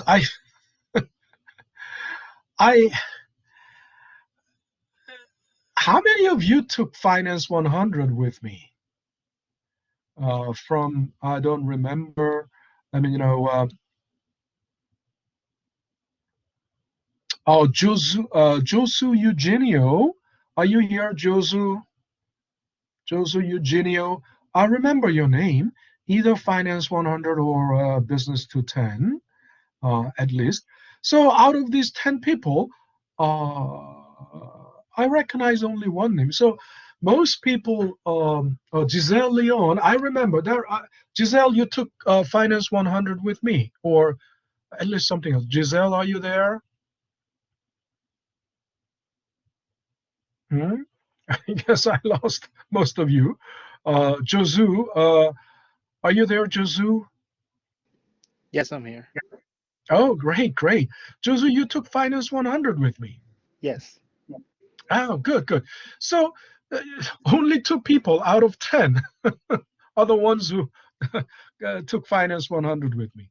So then I can't, although every instructor has to go by the my standard syllabus, there might be some slight variations. So I cannot guarantee everyone is on the same on the same level or on the same footing.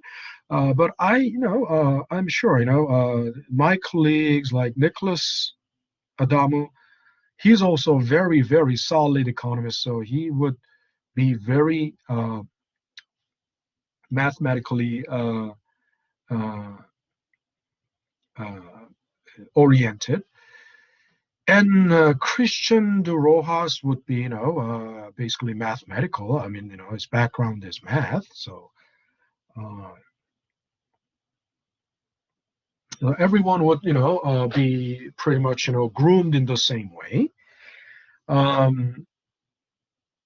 So if the point is, the higher the compounding frequency, the greater the future value. But then that means if the future value is the same, if the future value is the same, then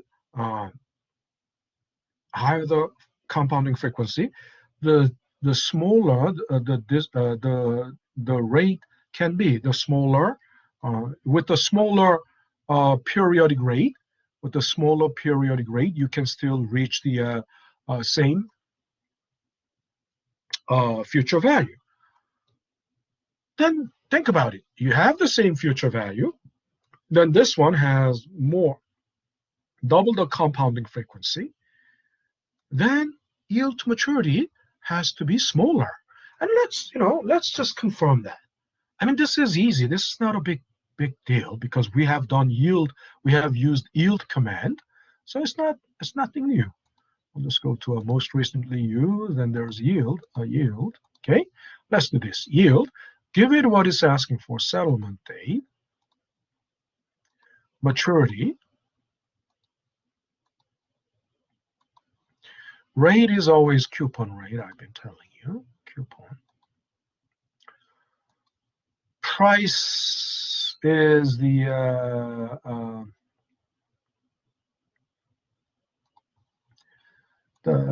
present value of the bond, and future value is this, redemption value, right? Redemption value. Scroll down a little. Frequency, this one is 2, but the other one is 1. We'll just leave it like that. And is this 6%? Are you sure? And let me drag it to the right.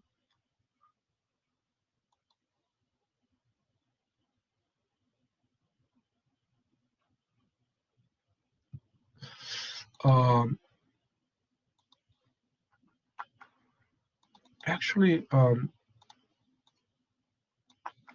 there's nothing. There should be nothing here. Just dragged it. So here I'm gonna.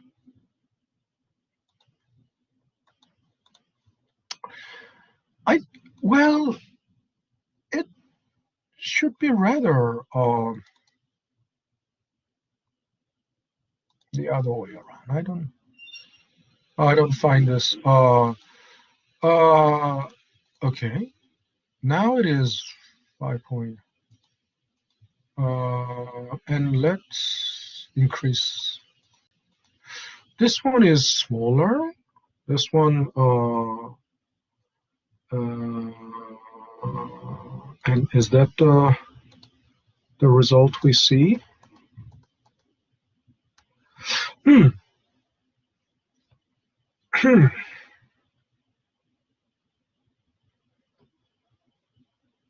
Okay, but that's the but this one is this in a single cash flow model. In other words, just single cash, not annuity, not multiple cash flow. Single cash flow model. Obviously, the higher the compounding frequency, the greater the future value. And if the future value is the same, if the future value is fixed, then coupon the discount rate has to be discount rate can be smaller to get to the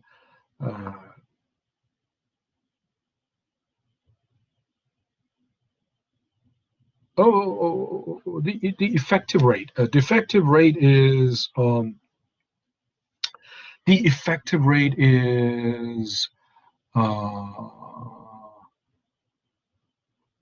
but it's the same. Basically, it's the same thing.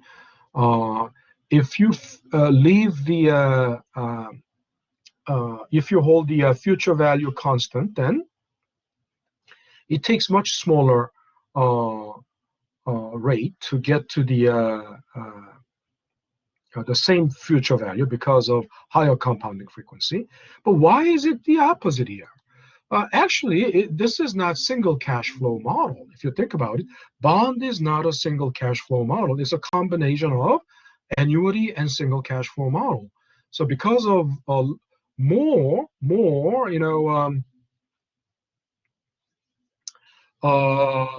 coupons being paid, that plays a role in this. But, you can't argue with math, because math, this is what math gave us. In other words, mathematical result is that, and that slight difference, that's the result of compounding frequency, okay, or number of coupons, okay. So this is basically when we use yield command. Next, let's move on to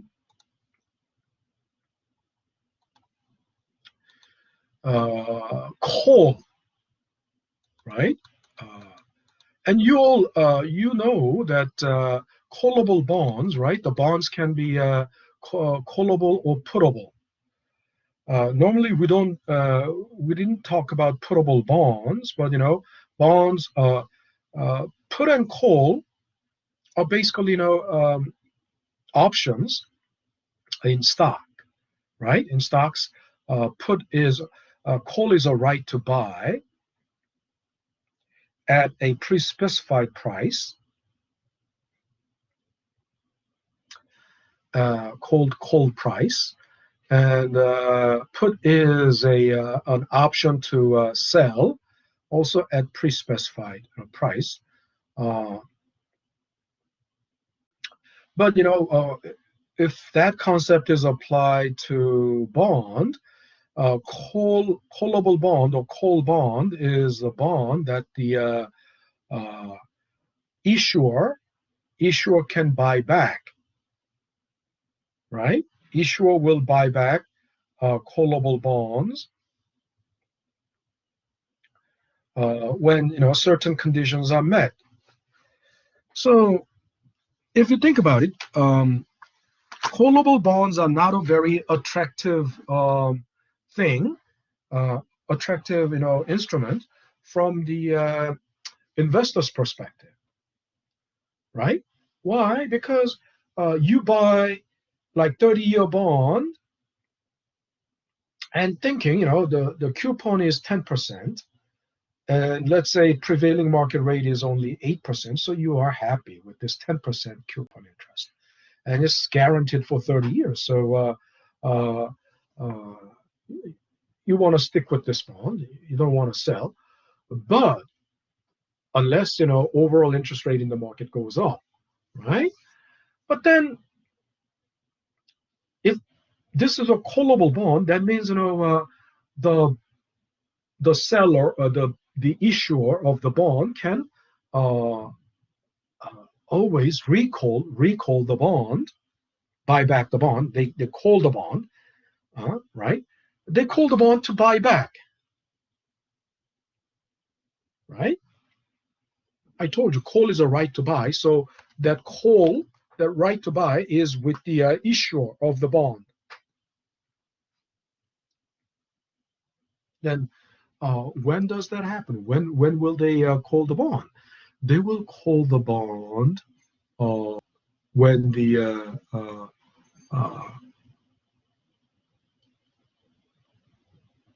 when overall interest rate goes down, right? You understand? Bond is likely to be called when overall interest rate in the market goes down. Why? Think about it. If this bond was originally a 30-year bond, and now 10 years have passed, and with 20 years left, overall interest rate in the market is going down. 10 years ago, when the bond was issued, right, the overall interest rate in the market was like 8%. So they had to give higher premium. They had to pay 10% coupon rate to attract the buyers, to attract the investors. And that's the reason why the investors, if on average the market pays 8%, but this bond pays 10%, that was the reason, right? And then 10 years later, with now with 20 years left, overall interest rate in the market, average rate in the market went down to 5%. Let's say it went down to 5%. Then think about it. Can they? Will this company still, just keep up with, paying 10% coupon rate for the remaining 20 years? I mean, is this a good idea? Huh? What will they do? I mean, think about it. If you have a loan, let's say you have a 30-year loan, you have $1 million loan for 30 years, and your interest rate is 10%. So you annually pay, 10% of 1 million. That's 100,000, right? Every year for the next 30 years, and then 10 years have passed. So for the last 10 years, you already paid, what? $1 million in interest. If it is 10%, right? Isn't this crazy? You think you will be happy with, this keep paying, you'll be happy to keep paying, 10% every year after year, for the remaining 20 years still, huh? No, you're gonna want to renegotiate. Yeah. Who said renegotiate? Who said? Damien, sir. Damien. Actually, it's the I'll give you 0.25 for that, but it's not exact. You don't even have to. It's the same idea, but you don't even have to renegotiate. Normally, what would you do if the interest rate? Huh? Reinvest? Reinvest? What do you mean reinvest? You got a loan. Oh. You're not the lender. You're the borrower. Okay. Huh? Now, of course, you would like to reinvest, but renegotiate. But think about it. With 20 years left, average interest rate, overall interest rate went down. You had to pay 10% because when you got a loan, average market rate is was 8%. So you had just you have slightly lower credit score than average borrower. So you had to pay something higher than average market rate. But now average market rate has gone down to 5%. From 8%, it has gone down to 5%. What can you do? Rather than, you don't have to even renegotiate, you can refinance. You understand? You can refinance. What does that mean? You find another lender. Now, because average market is, average rate is 5%. Now you may get, let's say your credit score hasn't improved, but even with the same credit score, you can probably get a loan, right, at 7%. Does it make sense? Because average interest rate in the market. Yeah. So Yes. that means you get a new loan for $1 million at 7%, and using that new loan, you pay off the old lender. Does that make sense? That's refinancing, basically, what they call refinancing, right? So you're simply switching the old, lender with the new lender with a lower interest rate. So now, from now on, for the remaining 20 years, you'll pay 7% on your loan. So it's much better, and think about it. It's the same thing. Companies are borrowers, right? Because when they sold bond, companies are borrowers. So they would like to refinance. They would like to refinance when overall interest rate goes down. So what do? They will call the bond. Of course, it's only callable bond, right? Regular bond, if it is not callable bond, it cannot be called, but the callable bonds will be called. So they are buying back. So that's call, right? Call is an option to a right that can be exercised, when certain conditions are met, right? A right to buy at pre-specified price. So in this case, call price is the pre-specified price. So they will buy back. Of course, the fund for that, the fund for buying back the bonds is from the new you get it from the new investors. In other words, you might think, so if they call back the bond, they will cough up. I mean, they will all cough up $10 million, out of their own pocket. No, refinancing is simply changing the lender. So before calling the bond, what they can do is they can sell new bonds for $10 million, right? New bonds, borrow new $10 million, right? And by sale of new bonds at 7% interest, and then they using that. So they don't use their own money. They don't have to use their own money, right? In refinancing, you don't use your own money to pay back the old lender. The same idea.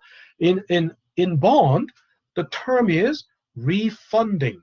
They call it, refunding, but it's the same concept as refinance, right? Refunding. So like in Finance 100 class, I asked, students, have you heard of, so it's called refunding, do you understand, why it's, and then someone said, oh, it's like giving money back, refunding. Yeah, you can consider it that way, but you are funding again. This means, you're funding your project again. You are funding your project with, borrowed $10 million, which was, raised through sale of bonds. Now you pay back the old, bondholders, and say goodbye to 10% interest rate, and your project is refunded by another group of lenders that charge only 7%. So then think about it. This blue line, blue curve, this blue curve is the straight bond.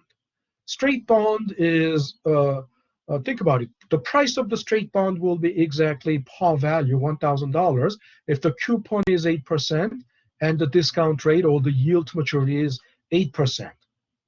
You understand? When, discount rate and the coupon rate are the same, then the bond will be priced exactly at par value of 1,000. Right? Make sense?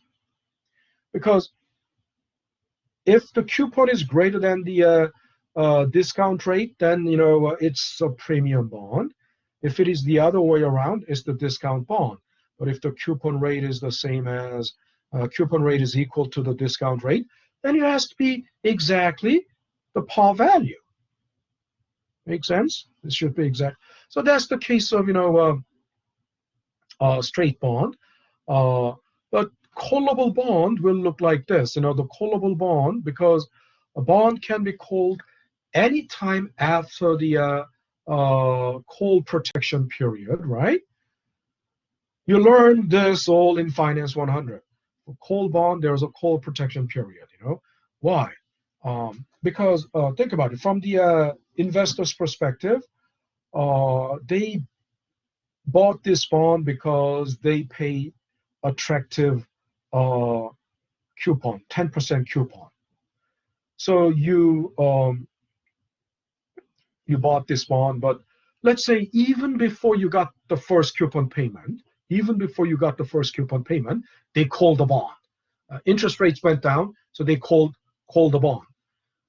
Is this ethical? First of all, you loaned them money, expecting 10% interest a year, but just because they have a better opportunity, they just call the bond. They just right? They just pay back. They just pay back, early terminate this loan, and then you haven't even got your interest. Obviously, this is unethical, isn't it right? Because you could have put that money, you have opportunity cost. You had the opportunity cost. In other words, you could have put this money into another bond that pays 9%, which isn't callable. And you could have, got 9% interest, right, already.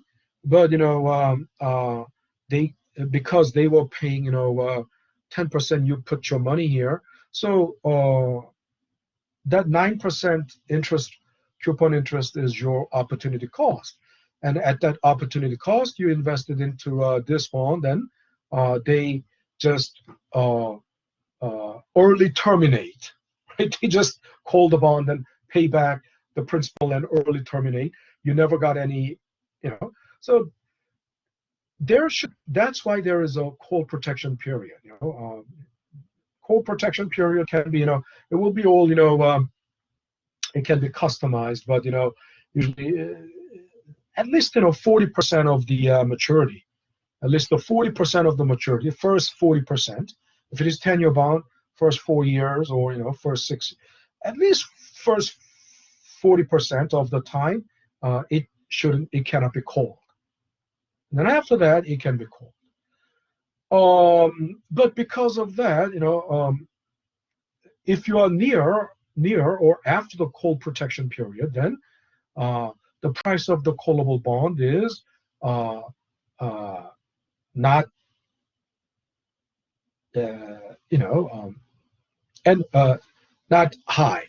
I mean, actually, they only, even if the maturity of the bond is 10 years, the timeline being used for callable bond is only up to call protection period. So if the call protection period is 6 years, maturity is 10 years, you don't use the maturity as the timeline for pricing the bond, valuing the bond. You use only 6 years, right? Beyond, so call protection period, the price is really, really, unstable. And but anyway, if the bond is called, the valuing, call bond, you use only, up to the call protection period for timeline, and then you add call premium. What's call premium? It's one additional year's coupon. So if the coupon rate is 10%, it is the a face value plus, I mean, not the face value, but whatever the rational price, the flat price, plus 1 more year's coupon. So if the flat price is 1,000, it's going to be, and if the coupon rate is 10%, it's 1,100. Okay, you have to. So I've been telling you. So that 1 more year's coupon, that call premium, is like an early termination penalty, right? Early termination fee.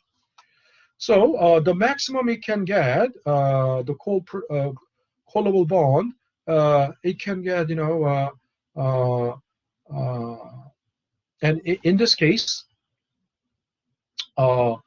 coupon rate is 8%, discount rate is 8%. So and this is not exactly, I don't think this is exactly 1,100. I mean, yeah, it will be one if the coupon rate is 10%, right? And then I think this graph is a little off because